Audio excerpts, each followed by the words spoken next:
ಕೂಡ ನಮಸ್ಕಾರ.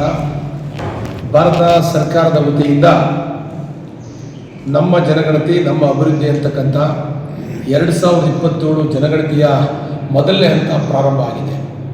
ಎಲ್ಲ ಆತ್ಮೀಯ ನಾಡ ಜನತೆಯ ಬಂಧುಗಳೇ ಹಾಗೂ ನನ್ನ ಆತ್ಮೀಯ ನನ್ನ ಸಾರ್ವಜನಿಕ ಬಂಧುಗಳೇ, ಈ ಒಂದು ಜನಗಣತಿಯಲ್ಲಿ ತಾವೆಲ್ಲರೂ ಕೂಡ ಪಾಲ್ಗೊಂಡು ತಮ್ಮ ಮಾಹಿತಿಯನ್ನು ಹಂಚಿಕೊಳ್ತಕ್ಕಂಥ ಕೆಲಸವನ್ನು ಮಾಡಬೇಕು.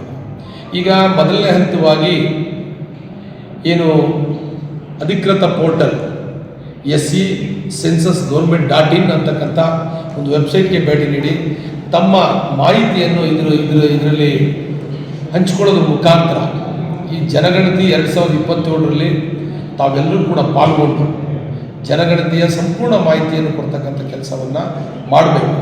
ಜನಗಣತಿ ಅಂತಕ್ಕಂಥದ್ದು ದೇಶದ ಹಿತದೃಷ್ಟಿಯಿಂದ ಅದು ಸಾಮಾಜಿಕವಾಗಿರ್ಬೋದು, ಶೈಕ್ಷಣಿಕವಾಗಿರ್ಬೋದು ಅಥವಾ ಮೂಲಭೂತ ಸೌಕರ್ಯದ ದೃಷ್ಟಿಯಿಂದ ಇರ್ಬೋದು, ಇದು ಎಲ್ಲರ ಹಿತದೃಷ್ಟಿಯಿಂದ ಜನಗಣತಿಯಲ್ಲಿ ತಾವೆಲ್ಲರೂ ಕೂಡ ಪಾಲ್ಗೊಂಡು ಈ ಒಂದು ವೆಬ್ಸೈಟ್ಗೆ ಭೇಟಿ ನೀಡಿ ತಮ್ಮ ಮಾಹಿತಿಗಳನ್ನು ಇದರಲ್ಲಿ ಹಂಚಿಕೊಳ್ಳೋದ್ರ ಮುಖಾಂತರ ಜನಗಣತಿ 2027 ಯಶಸ್ವಿ ಮಾಡಿಕೊಡ್ಬೇಕಾಗಿ ಈ ಮೂಲಕ ತಮ್ಮೆಲ್ಲರಿಗೂ ಕೂಡ ಪ್ರಾರ್ಥನೆಯನ್ನು ಮಾಡ್ತೀನಿ. ಶಾಸಕರು ಹೇಳಿದ ಹಾಗೆ ಸೆಲ್ಫ್ ಎನ್ಯುಮರೇಷನ್ ಅಂತ ಹೇಳಿ ಏಪ್ರಿಲ್ 1ರಿಂದ ಏಪ್ರಿಲ್ 15ರವರೆಗೆ ಸೆಲ್ಫ್ ಎನ್ಯುಮರೇಷನ್ ಪೋರ್ಟಲಲ್ಲಿ ಎನೇಬಲ್ ಇರುತ್ತೆ.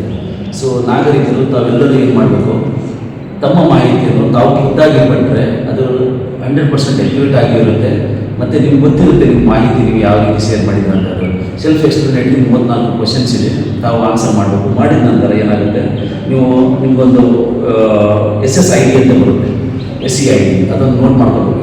ನಿಮಗೆ SMS ಬರುತ್ತೆ. ಯಾಕಂದರೆ ಫಸ್ಟ್ ಎಲ್ಲರೂ ಮಾಡ್ಕೋಬೇಕಾದ್ರೆ ನಿಮಗೊಂದು OTP ಬರುತ್ತೆ. ಆ್ಯಪ್ ಇನ್ಸ್ಟಾಲ್ ಆನ್ಲೈನಲ್ಲಿ ಒಂದು OTP ಬರುತ್ತೆ ನಿಮ್ಮ ಮೊಬೈಲ್ ನಂಬರ್ ಕೊಟ್ಟ ನಂತರ. ಸೆಲ್ಫ್ ಅಸೆಸ್ಮೆಂಟ್ ಮಾಡ್ಕೊಂಡ ನಂತರ ಸಬ್ಮಿಟ್ ಮಾಡೋದು SSID ಅಂತ ಬರುತ್ತೆ, ಅದು ನೋಟ್ ಮಾಡ್ಕೋಬೇಕು. ನಿಮಗೆ SMS ಬರುತ್ತೆ, ಸೇವ್ ಮಾಡಿ ಇಟ್ಕೊಳ್ಳಿ.